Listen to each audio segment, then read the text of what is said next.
in the pursuit of truth and common sense in an unbelievable world. You're listening to the Right Mind podcast with your host, Todd Schowalter. Hello, everybody. I'm Todd Schowalter, and welcome to Right Mind. Today, my guest is an old friend of mine, but he's not old, really. Jim Andrews. We're going to talk about cryptocurrency, which is something I don't know a lot about, but I would like to know a little bit more. How you doing, Jim? I'm good, and I'm actually quite old, but we're the same age. So well, that's why you're not old. Not a pejorative. We're the exact same age. That means that we're all right. We'll skip over all that. Crypto, my friend. Crypto. It's an interesting topic, and I got to be the first to admit I'm not an expert on it, but I would like to know more. First of all, I mean, I see all these new crypto storefronts opening up, and I read about it and everything. What exactly is crypto, and how does it work? Well, and I wouldn't discount. I would say you are an expert in crypto. It is not as complex as perhaps you might think. So crypto is a class of asset, and I'm going to use that word really loosely here, that is talking about the ability to create a digital ledger where you're keeping track of who owns what. And crypto NFTs, and there's lots of different cryptos, as you know, they're all going to fall into that. So that the way they keep track of who owns what is by solving increasingly difficult math problems. Okay, when you say they keep track, you said they keep track. Who is they? Who keeps track of all this stuff? Really, really good question, and it's a bit opaque. So it is, in theory, it is a decentralized system. You don't have a central bank, the Federal Reserve, who's keeping track of things, and institutions. It is some guys, right, who came up with this idea. You and me. Exactly. Okay. Mm-hmm. And there's no reason why we could not come up with a crypto as well, or any other kind of currency. Getting someone to use it, give us money for it, would be the trick. Okay. And that was my question. So if we have this currency, and say you invented currency, I invented currency. I mean, what is the value of that? I mean, how is that exchangeable in, like, say, dollars or, pesos, whatever? I mean, how is that accepted in other economies? That's a really good question. And I would put that back to you or anybody else. What is the idea of fair market value? Mm-hmm. What someone will give you for it, right?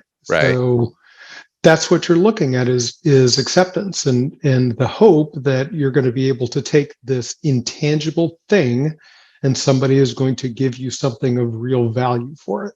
Okay.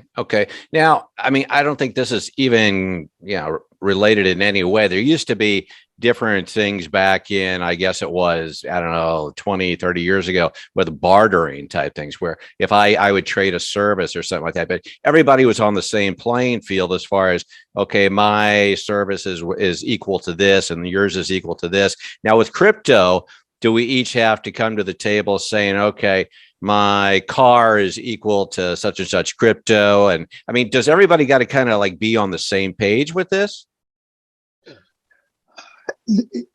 In order for it to have value, there have to be some people who think it has value. Mm-hmm. And I would have actually started the discussion with a trigger warning, because I don't want to offend anybody. Oh, no, go ahead. This is, we do anything. You know me, Jim. We go back 8,000 years. That's how we know each other. In fact, we're good friends because you like people that offend people. Exactly. So the trigger warning is tongue in cheek, but what is very serious is that there's a lot of crypto experts out there. Right. I'm just going to take a wild guess that you have been pitched crypto at some point, and it's not the last time. No, that's just it. I actually haven't. I've been approached, like I'm approached by, the authorities and things like that. I'm kidding. But no, I've been approached by people, but no, I don't understand that much about it. In fact, my kids know much more about it, but I hear about it all the time, and I am intrigued, especially with the state of the economy. And we talk about this new world order and globalism and all this other crap going on. I mean, I'd like to know more about it. I just don't understand really how it works. So pretend like I'm just, really stupid, as I am, and just, I just, from a layman's term, how does it all? I mean, you're doing. Just explain it to me and for a second grader. Okay, that's my level of education. So well, mine. I'm perfect. First grade myself, but let's cheat. So when I was talking about trigger, if anybody who has a notion, they think that they've got the crypto figured out, they understand it, then don't leave and watch or listen, because you're not going to learn anything from me. What is interesting to me about crypto is the lack of real there. Okay. That this is purely something that gets a value just based on nothing other than, hey, some people think it has value. Think back to tulip scandal in the Netherlands. The which one? The tulip scandal. Tulips scandal. Yeah. Tulip, like the flowers. Okay, I didn't know there was one. Okay, what is that? So there was a time when we in America, we love our market bubbles. Well, there was a market bubble for tulips. Okay. All those many years ago. We could share the screen and look up. You could have your producer look up the. He's sleeping on the couch, I'm afraid, like always. So that's what we're looking at here is this is not anything that is given value by one of our institutions. So why does money have value? What is the US dollar, the peso, as you mentioned? What gives that value? Right. Government fiat. Right? Government says, blessed, here you go. This has value. This is going to be good for public and private debts. That's where the value comes from. Okay. Is the confidence and acceptance. Crypto doesn't have that. Okay. Well, now if I go to a bank, I mean, there's like the FDIC and things like that. There's certain things that if I put my money in the bank and, they just decide they're not going to open today, which usually happens more often than not. I mean, I know to an extent that I've got some type of, up to a certain amount, there's some type of security, knowing that that's insured by our wonderful federal government. Now, is there with crypto though, is there any type of security that says, hey, if the crypto bank goes under, I'm going to be able to, replenish part of that? Is there any type of stuff that's going to give me any security knowing that this has value? If something goes, south, that I'm not going to be just stuck with nothing?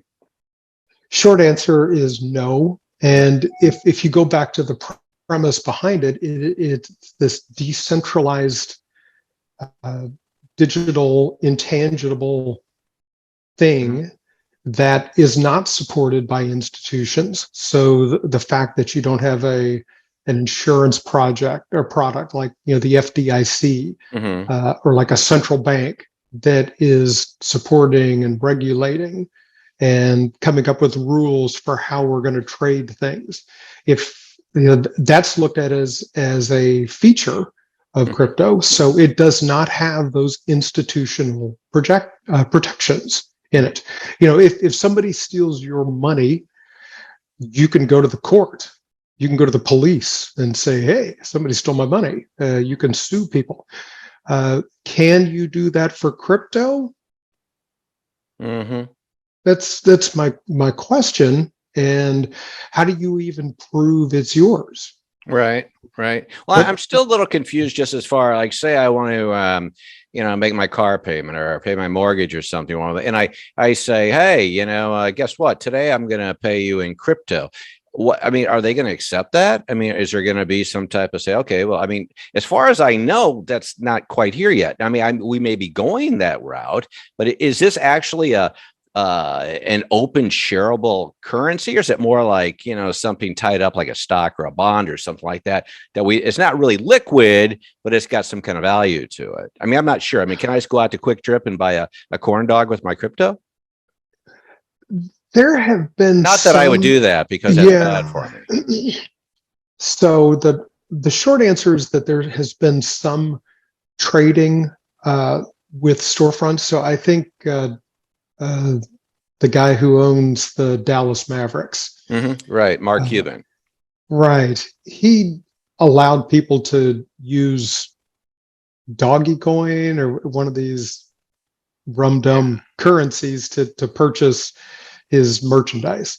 Okay. Which, and even at some points in American history, that we wouldn't have allowed that, for them to use a currency. But there's some gray area here, and you're actually trading something and converting it to dollars that they're allowing it. But there's no kind of institution or banking system that's going to protect the transfer of payments. A bank isn't going to take your crypto money, and really this decentralized system, the hope is that the feature is that we don't need banks, because everything is kept track of in this decentralized ledger. Well, governments see the benefit of that as well, because banking is an issue, because not everybody has a bank account. There's tens of millions of people unbanked in this country. Hey, we could open up banking transaction processing for people who don't have bank accounts. China actually came up with a digital currency. The U.S. is looking at it. Other countries have looked at it, but there's a lot of hurdles to overcome. So this decentralized one, these privatized, the Bitcoin, the Ethereum, the other ones that you may have heard of, there isn't any kind of regulatory body. There's no institution standing behind it. It's just this magical. There's a bunch of people who think it has value, therefore it has value. Okay, so it's like it's a group. I mean, so within that group, it's accepted, and that makes sense. Again, I keep coming back to outside that group on a larger scale. Again, if somebody, I've had people, offer me, services they want to trade out or something like that. If I'm doing business with them, I just don't know. If somebody were to offer me crypto, I'm not really sure what I would do with that. Or, again, I believe it's PayPal. I see other groups are actually, they're getting involved in it. So it's obviously going to be a part of, our lives, a bigger part, eventually. But I guess, what I'm trying to figure out, is it something really I should, I guess I'm saying, is it something that we need to really dive into, full force with, or just baby steps? Or what would you tell somebody? Would you say, hey, yeah, you should do this, or no, don't do it right now? Did that make any sense? I'm just trying to make it. Okay. It does. And I hope you don't think that you're missing out on anything. You're not. Yeah. And if the idea, what is currency? You mentioned that before currencies, the human beings trade. As long as we have recorded human history, we know that human beings trade with one another. Sure. Currency helps facilitate that, doesn't it? Yeah. Currency doesn't create wealth in and of itself, but it does facilitate trade. So, all right, well, we've already got currency. Do we need another currency? Do we need two or three at the same time? Okay. No, we just need one that works, and we do have currencies that work. So the idea of coming up with a digital currency that is uninhibited or not falling under the influence of central bankers is, for some people, that sounds really good. I don't like the central bank. I don't like the Federal Reserve, so I'm going to go off in this other area. You have to question, well, who is coming up with it then? And what are the rules that they're using to make sure that I'm actually going to get some value. A lot of people have come up with this idea of, hey, if people have offered me crypto in exchange for services, okay, well, take your crypto and buy some dollars and then give me the dollar. Right, right. And that's, I don't need to go the extra step. Right. I guess that's what I'm saying. I mean, again, if I were to say, I mean, how do you equate that? I mean, does it fluctuate like the stock market? I mean, I understand. I mean, I was at a sporting event a couple of years ago, and some guy goes, "Oh, wow, I'm really glad I got into this Bitcoin thing, because now it's worth such and such." And then, a while later, it was like, well, it wasn't worth anything. So what affects that? I mean, what are the factors that determine what this value is? How does that all apply to, I guess, again, back to a currency standpoint? How do those all work together? I mean, how does that apply? Well, and you're a rich guy. I'm sure you bought lots of stocks. Oh, yes, that's what I'm right. Yeah, right. So how does that work? I've got, what I do have? I have this new mullet, the man, the myth, the mullet coaster. Okay. This is my Bitcoin, Jim. This is my Bitcoin. I'm hoping I can trade these for a Ferrari, or maybe a toaster. I don't know. Anyway, that's what I'm put me down for a dozen. Right. Well, you're actually getting 2 dozen, because I have 3,000 of these things I can't get rid of. Go ahead. I'm sorry to digress. Back to our regularly scheduled but how does that work? Yeah. How does that work? How do you know the value of a share of Alphabet stock? Mm-hmm. Right. How do I know? Yeah, or anybody. Well, if I have Apple stock, it's more valuable than my mullet stock here, or something like that, just based on, the success of that company and how they're doing, and what their profit margin is and whatnot, just how they're succeeding in the marketplace. Now, are you saying that if I were to switch that and we were going to now deal with crypto and Bitcoin or whatnot, I mean, we could just apply that the way that we would apply shares of stock, or what the currency value would be on that? I mean, I'm just trying to see how this would all blend together. So if I'm some guy like I am on the outside, and we're doing business, and you again, I just want to make sure I'm getting my value, you're getting your value, and that our currencies, or Bitcoin or crypto, they're all equatable. I mean, how does that work? Well, and what you just mentioned, you have a share of Apple stock. So no, I don't. I wish I did. if you did. If I did, hypothetically. Yeah. What would give that value? Well, look at all of the regulations surrounding share of stock. Well, first of all, Apple is a California corporation, and they're registered under the state with the approval of the Secretary of State. There is a whole body of corporate law that you're real familiar with, that Apple has to be in compliance with. There's shareholder rights within California law that Apple has to follow. So when Apple wanted to go public, they had to follow the rules of the Securities and Exchange Commission. And they had to go get independent auditors to audit their books and records. They had to create annual reports. Then they had to go to a recognized exchange. They had to go to NASDAQ and had to follow NASDAQ's rules. And there's broker dealers who sell the stock. And I'm sure you got friends who are registered broker dealers. They had to pass tests. So all of that regulatory heft, and all of those millions of people, and all that history, and all that law is surrounding, how much do you want to pay for a share of Apple stock?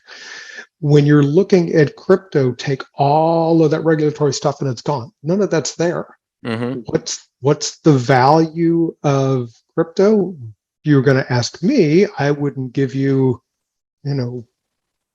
a penny for it. Mm-hmm, mm-hmm. Well, that's good. Then I am rich. Anyway, no, okay. No, and that's just it. That's where I'm going with it. I mean, you look at it, and I guess that leads to even a bigger question. when you talk about the digital currency, and there's talk now about how we're all, we're going to everybody wants to get rid of the dollars, and everything is going to be digital, and that scares the hell out of me in a way, because what is the security in that? And I'm not like some paranoid, well, maybe about a few things I am, but I mean, what is the security in knowing that, well, hey, we blew a fuse, Bob, and now you have no money left because we lost your digital bank account. I mean, what is there? I mean, what's to stop something like that from happening with crypto? I mean, to me, with you pull a plug, it could be gone. Yeah, we've seen the movies, right? And EMP pulses. So, but that's kind of, if you think of it, if that happens and wipes out all digital records, we got bigger problems. That is true. I will. I'll lose my subscriptions to Netflix and everything. I mean, I can't imagine what would happen. Yeah. Whew. I don't even want to think about that. End of times. End of times. Yeah. Oh, wow. Okay. Sam's membership, all that stuff gone. Well, okay. So in the big picture, and again, you mentioned earlier at the beginning of our program that you and I could just come up with our own currency. So was this the history of this, going back to it? It's not that old, is it? I mean, we're just a couple of guys sitting around and said, hey, I'm out of money. Hey, why don't we invent our own? Is that is that how it works? I mean, was this like a bigger thing that kind of like got this whole ball rolling here? I mean, how did this all come about? So something that I know that you were an expert in. You're pushing. And I'm trying to really want me to be an expert in something. I'm thinking about saying this without sort of starting with it. If everyone is an expert in grifters. You know how a grift works. You know how a thief, a con man. How that works. Not that we are. And this is what I'm an expert in. Okay. But we've seen it, right? If somebody, I always have to, anybody who's trying to grift me out of money, right? Good luck. They've got. Well, that's what I say, Jim. I always say, you can't con a con man. You can't bullshit a bullshitter. I mean, okay. So go ahead. And that's. So I look at this as something, it isn't recent. This is something old as the hills. And I remember when we were growing up, how there were the people who were doing the pyramid schemes. Oh, yeah. Like the MLM and what was that? Yeah. Amway. Like, you got to buy a whole bunch of my soap so my kid can go to college. Now you'll work for me and you're going to sell toilet paper. Yeah, it's all crazy. Yeah. This isn't any different from that. Yeah. And it's a big MLM. Is that what you're saying? Crypto is a big MLM thing? Oh, the part that it isn't is in that they're with multi-level marketing, the con really is a person to person con. Mm-hmm. So you got to know your con man if you're going to get conned. And with crypto, it is a big con. You don't have to know the guy who's ripping you off, right? If you're buying crypto, right? In fact, most of us are not going to run across that guy, the one. And I thought it was really humorous. Remember when Matt Damon was doing his commercial during the Super Bowl about how the brave, brave people buy crypto. Oh, yeah. Okay. He was obviously making money off of He was probably making a lot of crypto to do that. That and some Applebee's gift certificates, probably. Exactly. Right. So the people who are really profiting off of the con, people buying into crypto, are kind of hidden. The idea of who is the person behind Bitcoin. Yeah. And that's not such an easy question to answer. There's been speculation, but a person coming out and say, yeah, I did this. I'm the one who came up with mm-hmm. a currency, and my in my office one evening. That really hasn't happened, but I do like the idea of coming up with our own currency. And well, I think so. I mean, again, I'm not trying to like you digress got me to a different thinking. show, but I keep coming back to these things, Jim. Along with the mullet, I think these could be big, but I'm not pitching these right now. That's a whole nother show. We're talking crypto here. But those have intrinsic value. It does have intrinsic value, and it also serves as a flotation device for small animals. Okay. So I was thinking of coming up with a currency based on my back hair, because there's not it's not an unlimited supply, but it's under control. It does have some value. Value to me, it keeps me warm. Keeps you warm on those winter California nights. But if I did that and I got other people to fall into my great idea, who would be the richest man in the world? Well, you would be, Jim. That's right. Exactly. Got a lot of back hair. All right.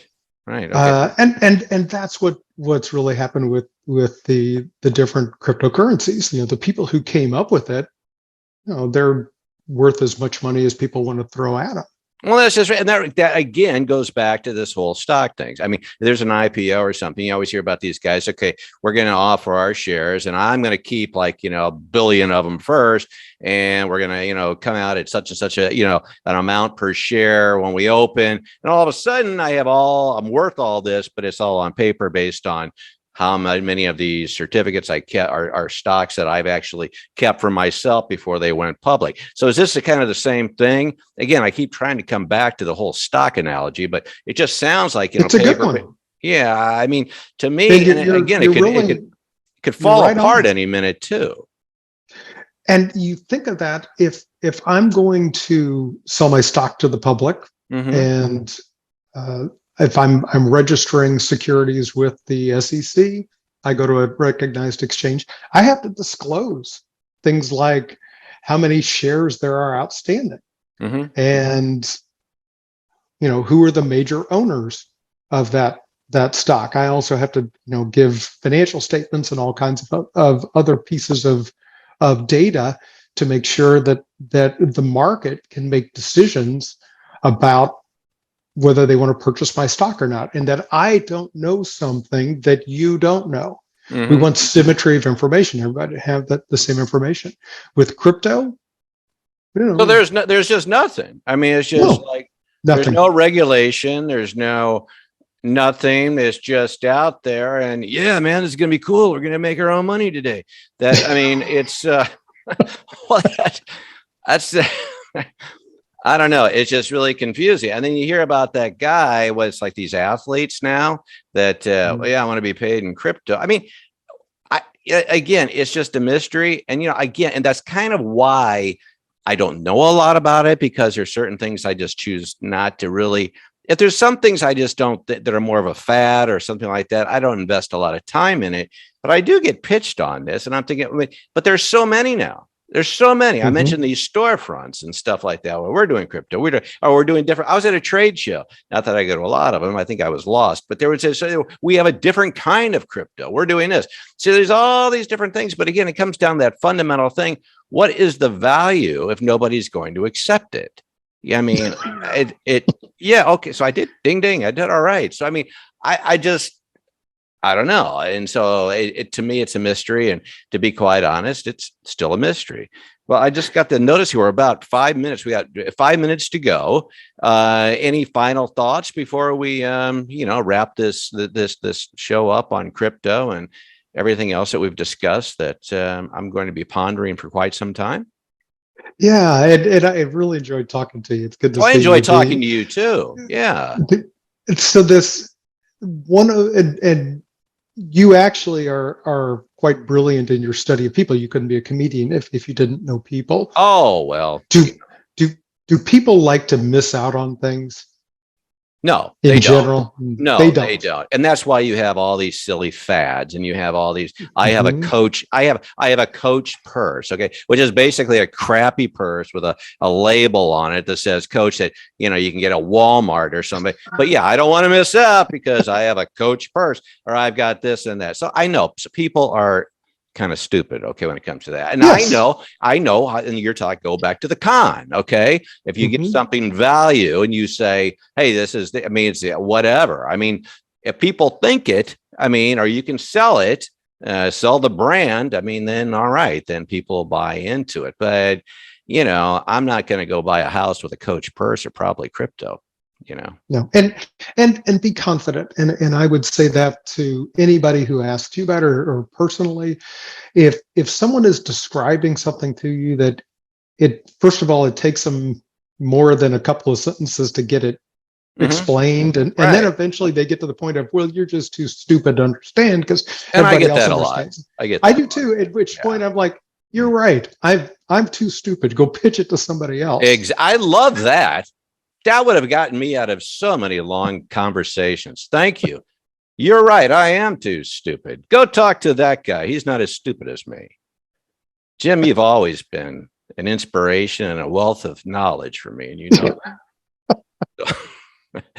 We got about 30 seconds. We're going to wrap up with my buddy Jim out in California. And I got to tell you, I've left this conversation, as I do in several of my shows, more confused than when I came into it.